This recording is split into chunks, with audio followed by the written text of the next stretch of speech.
G'day and welcome to your weekend. I'm Paul Murray. This show is called 180. We would love you to be part of it. 0409 180 140. Keen to know what you think of the week, along with our guests this evening, Carson Scott, Janine Perrott and John Stanley. I'm sorry, I'm pushing all of your names together at once. That's all right. Now, you can also get in touch via email at 180@skynews.com.au. There's a whole bunch to get to, including an interview with Quentin Tarantino. But first to the news of the day and the week. Without doubt, the biggest story of the week was the plot to attack Australian Army bases, launched in Melbourne, with the hits to be taking place all over the country, but most likely in Sydney. Firstly, the response of our Prime Minister to what was, at the time, quite a scary story. The sobering element to emerge from today's development is the reminder to all Australians that the threat of terrorism is alive and well. The police were quite worried about this, about just how advanced the whole thing was in the end. Would have been, if it had been able to be carried out, the most serious terrorist attack on Australian soil. So pretty serious stuff. Somali extremists in Melbourne, the plot being of the Australian Army bases. First, your reactions to the story, and then we'll start, playing Monday morning quarterback. But what did you think? Well, my reaction was that it was a reminder to us that it can happen anywhere at any time, and it's also a reminder to me of how difficult it is to rein in terrorism. It's got to be done through intelligence. You've got to rely and have faith that they are doing the right thing, ASIO, the intelligence services, in trying to nip these things in the bud, because it's not going to be any good if we meet them when they come to the gate of our military bases. The only way you're going to stop determined terrorists that want to kill themselves is through this kind of thing. And, maybe they got lucky this time. We're never going to know exactly how they tracked it down, and that may come out in the court case. Yeah. And again, we have people who are still to be tried, so the issue of innocence still has to come to the fore, because they are charges against these people. But it does remind you how difficult it is. Half a dozen determined people can launch a terrible terrorist attack. It reminds you of the cliche that says the terrorists only need get it right once. We need to get it right every single time. Exactly. I was particularly impressed with the way it was handled, very professionally. We haven't gone into hysteria. There hasn't been an overreaction to this, obviously, on some of those radio shows you might be involved with. There's a bit, no, God. There has been a bit but of media a bit of hysteria and a bit of immigration bashing and whatever. But I think in general we've taken this really well. Credit to the police.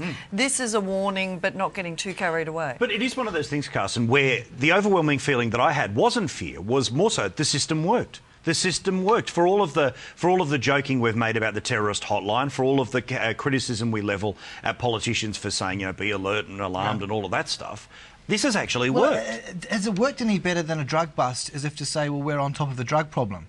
I kind of have this view that, you roll out a big public announcement, get premiers up there, get Rudd dominating Pacific Island Forum of this, so it wipes everything off the agenda, as if to say we are on top of this issue, to maybe deviate from what is really an underlying unresolved problem. So I wouldn't get too complacent over this. Of course. I wouldn't get too negative either. I think, of course they should have got up and taken some credit. But as you've said, no charges have been laid. I mean, in terms of no one has been proven guilty. We're labelling these people terrorists very preemptively. The difference with the drugs, though, with drugs, there's still plenty of drugs get through the net.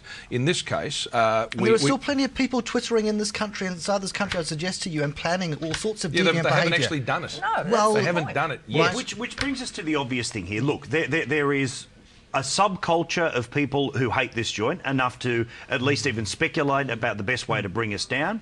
I don't know that you can stop insanity at the borders, because reality is, how do you screen for that? Extremism is one thing, but thinking that the best way to resolve a cultural problem is to kill someone is an act of insanity. That said, though, a fair point has been made that people who have grown up in countries like Somalia, where it is not unusual for child soldiers, for endless violence, to then be dropped in a country where we expect people to pay things like parking fines. It's a completely different world. I don't know what the halfway point is here, but there's massive cultural problems. What do you see as an important issue out of the week on that? I think there's a real issue with the way we have brought people in here, quite rightly, under our humanitarian refugee program from Somalia and places like Sudan. But if you talk to the people involved in welfare refugee groups, they'll tell you that we don't do anywhere near enough to help these people integrate into society. And sometimes there are high schools in this city, in Sydney and around Australia, where they take it upon themselves to do a lot of this work, this integration. It would have been nice to have heard those voices today, then, those representatives from the community, so that we don't just put tar everyone with the same brush. They have been talking. I think they've been trying to get the point. But unfortunately, when stories like this happen, your first reaction is to look at what caused it. For me, the issue is, and I noticed a lot of people picked it up, that it was civilian people who protect our military bases. That it's a civilian government. We haven't got enough army to do it. That was a bit of a concern, I must say. But you do have a sense that that's the front gate, and then the closer you get, the more serious it gets. Surely. I just think we'd like the idea that the army was protecting the front gates. That's what they're for. Yeah, but I think the army itself would prefer the civilians so that they can actually do soldiering. And I think inside, as Paul has said, I think that was the big media beat-up of the week. Let's try find holes in the fence. And there was even one newspaper that took some people in there with their cameras, and you can just imagine they would have thought, there's the Telegraph, yeah, they're in, yeah, they're going down there now, yeah, they're there. And they let them go through for a couple of hours, and Telegraph reporters got to the gate and they said, all right, what have you got? And they took their cameras from them, and of course it still didn't stop them doing big headline, we've broken the security. I mean, just nonsense. It was a ludicrous beat-up. But also in the front page of the Telegraph, and sorry to beat up on them, but the front page was saying target Sydney, which made sense. The picture, of course, was a helicopter flying towards the CBD, which of course is nowhere near where this actually was taking place. So it meant that you had, exactly, I had a conversation with my nana, of all people, to quote on the telly, saying, because she was genuinely, so were they going to hit the city? Well, no, the suggestion was, and that's the whole thing, that sort of emotive imagery is that I don't know why the simple facts of it aren't scary enough. Why do you have to turn it into, and everyone was at risk? See, I think that was in the minority. When I said earlier, I think most people did behave pretty responsibly this week. Everybody could have got carried away with it. It's the first big terrorist threat we've had. And I mean, just on some good news, there is a story just breaking that they've hit the head of the Taliban, that the Americans seem to have killed him in Pakistan. Now, this will be interesting if he goes, what that's going to mean for other terrorist alerts around the world. Just a reminder that this story, we get a bit complacent, we worry about the economy and other things, but this is the ongoing story. From stuff that actually matters to stuff that just frankly, well, doesn't. Malcolm Turnbull. Now, Godwin Gretsch has come out and said that he is the person who ended up faking that email. There will be a Senate inquiry and there is a lot of hand-wringing for obvious reasons. This is a very strange story this week from all sorts of angles, including from Australian Story right through to Q&A last night on the ABC, where Malcolm Turnbull basically has had to explain away, if you believed a bloke who just frankly faked an email, why should you even keep your job? I take responsibility for everything that I did, and I'm very sorry that the Utegate saga, so-called, has taken up so much time and distracted so many of us from the real issues that do affect all Australians. I think in the rough and tumble of politics, oppositions hold governments to account. We rely in good faith on the information we receive. We hold them to account, and when that information turns out to be wrong, then we acknowledge that, take responsibility for what we've said, and we should move on. He's peddling as hard as he possibly can. Will he be enough to save himself, though? I don't think so. I think this has been a terrible week for Malcolm Turnbull, not just because of this. The response of Malcolm Turnbull, the fact that he revealed that he was involved in setting up these inquiries, but I actually think you've got to marry it in with the Australian Story program on Monday night, where we saw an insight into Malcolm Turnbull's office. What we saw was Malcolm Turnbull, his only really savvy advisor is his wife, and his office is chaotic. People Googling words, the meaning of things. Googling the word concoct and looking like immature, quite essentially. Well, let's not get carried away. They're very young in Rudd's office too. Yeah, absolutely. They just haven't mucked up yet. Rudd's got a popularity rating of 66%, and I think none of us can quite understand it. But the truth is, with Malcolm Turnbull, we saw an office where this is a man who wants to do everything himself and perhaps is afraid to bring in people or doesn't want to bring in people to advise him. He wants... You see, I think it'd be lucky to blame Malcolm, but at the end of the day, I think Malcolm's problems are Malcolm himself. Well, that's what I'm saying. saying. The problem. I think also aligning popularity into the person's doing the right thing at the moment. It just so happens that Rudd's writing the quest of, ain't we so lucky that we've skirted the problem everyone else. I don't think people personally are saying we love, Kevin 07 at this point in time. Did you see him at the school this week? There were teenagers going mad like he was a rock star. Well, he had and Turnbull was given an easy audience in fairness as well with that group of teenagers. So. I think the best analysis was today. Peter Van Onselen wrote about this in the Australian today, and he suggested that really the reason Turnbull's being kept there and that they won't put anyone else in, they're sort of keeping him there in the hope, desperate hope, that Peter Costello might change his come mind. on. But see, Now, can wait, I no, just no, say no, this no, again? no, no, no, I saw wait. this stuff too, and I saw him on Agenda this He's afternoon. No, I'm not talking about him. hasn't I'm actually saying gone yet. no, what I'm saying is I don't think he's got any intention of staying. No, what I'm saying though is I think virtually everyone in the Liberal Party wants him to change his mind. Even the people that work with him want him to change his mind. And if you think about it, if you're in the Liberal Party and you're in the state you're in, imagine if your fantasy would be Peter Costello saying, "All right, what it is. It's a Your fantasy, though. This is the whole thing. This is the fantasy of the bloke who, on not a single opinion poll, is ever been the preferred Prime Minister. Yeah. He wasn't even the preferred leader against Howard. He wasn't even the runaway preferred leader until it was really obvious that no one else had a chance. The thing I don't understand about the inside of the Liberal Party or any other opposition in a position like this is you're going to lose the next election. If you are Joe Hockey or anyone else with ambition, let them lose the next one. That guy gets cleaned away and you get to come back. No, I was speaking to an ex-federal polly this week. He explained it very succinctly. The save the furniture tactic. You know you're going to lose the house. Why don't you save the furniture? You know, this is it. We're going to lose badly. We're in furniture saving mode. I want to see that coming up as a strap-on agenda. That's one of the lines they peddle. But I had Costello on the program this week and I interviewed him. And you always get this response and this reaction from people. He's performing very, very well. And he's got a line. You think about the current economic debate, which is about debt, and once we get through the recession, once we head to that next election, the issue is going to be about managing the economy and debt and where we go in the future. And he can put his hand up and say, well, I've done this before. Yeah, but I think the whole thing is... But the fact is the economy, Carson's right. The economy's going to look good in this election. He's going to look better the next election when the recession might hit. Just to say, haven't we lost sight of Godwin Somewhat. in all of this? I think that was the tragedy of the week, that, here he is holed up where he is, and that, it's all descended into such a kind of the forgotten man and what drove someone to do that. You remember, you would have been here watching that amazing performance at the Senate committee where he put his hand to his brow. He looked like they were trying to drag the information out of him.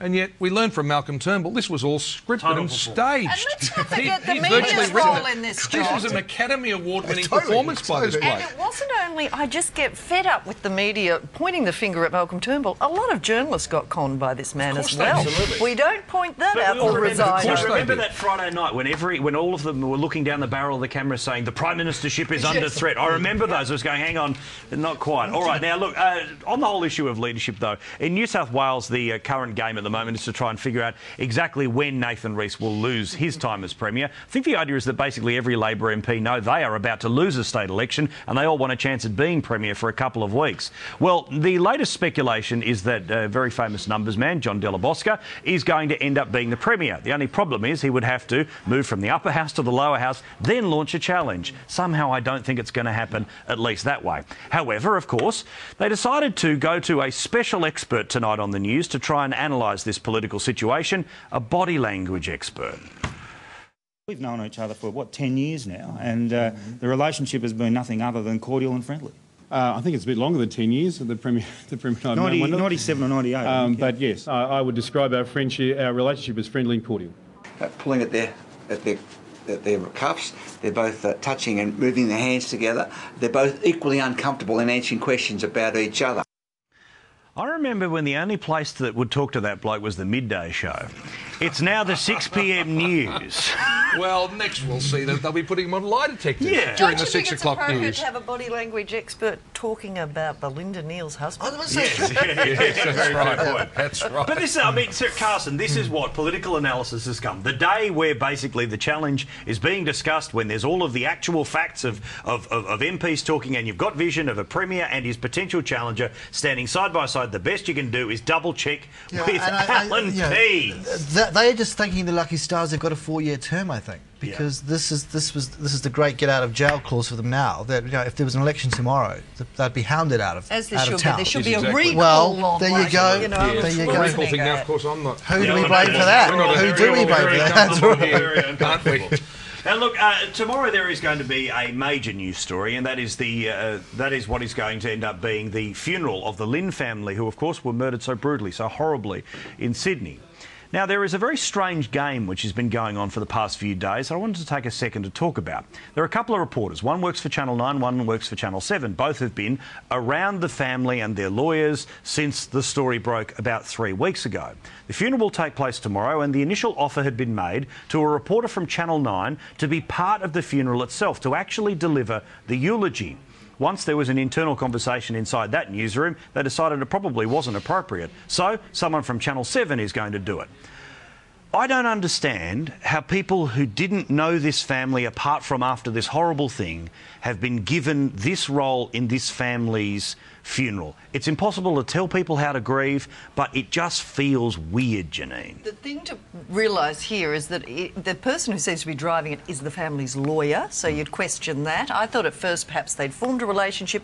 You can ask whoever you want to appear at your funeral. But when she wouldn't, he went to another media person, so there seems to be another agenda here. What really disturbs me is when will we get it? We're not the story. Absolutely. We are not That's the interesting. story. And yet, you know, there's precedent, because I think we're going to discuss the McCann case a little later, and you've had Clarence Mitchell, who was formerly of the BBC, who made a big concerted move away from that organisation to act as the family's advocate, which he's done for over 12 months now. Yeah. You know, so I mean, I don't think that it should be a crime to align yourself and believe that it's possible to be totally non-aligned on these things, and in some ways it's nice to see some humanity. Yeah, but it does seem quite strange that the family, who obviously, I mean, imagine, it's impossible to figure out how you would deal with this, but that people around them would advise them that the best people to reflect their family's life are people who only know them in death. Yeah, well, look, I feel the same way as you, but as you said, it's difficult to tell people how to grieve. It's going to be a public memorial for the people of the area who want to go along. But the idea of someone from the media doing it, if that's what they want, and the family feels comfortable and happy about it, then I can understand them doing it. But do they realise they're going to get into a ratings war if it's a 9-person hosting it? 7 and 10 aren't going to want to cover it. I mean, it's just but all of that nasty stuff that, as you've said before, it's not about us. And also knowing that the news agency got reopened today, can we just let some level of normalcy return to their lives, because everything has been so disrupted and destroyed. And look, there's going to be those things where it's going to be 1 month, 6 months. Let's not go back and double check how everything's going 6 months in. I find that stuff, frankly, a bit nasty. What do you think? 0409 180 140. Quentin Tarantino is on the show very, very shortly, but a little bit of history got made today. If you happen to be looking at your clock at the exact right moment, this number came up at 12:34 and 56 on the 7th of the 8th, 09. Wow, all of the numbers in one place at one time. Unbelievable. It's almost like it was a hot day. This is 180 across the country on Sky News.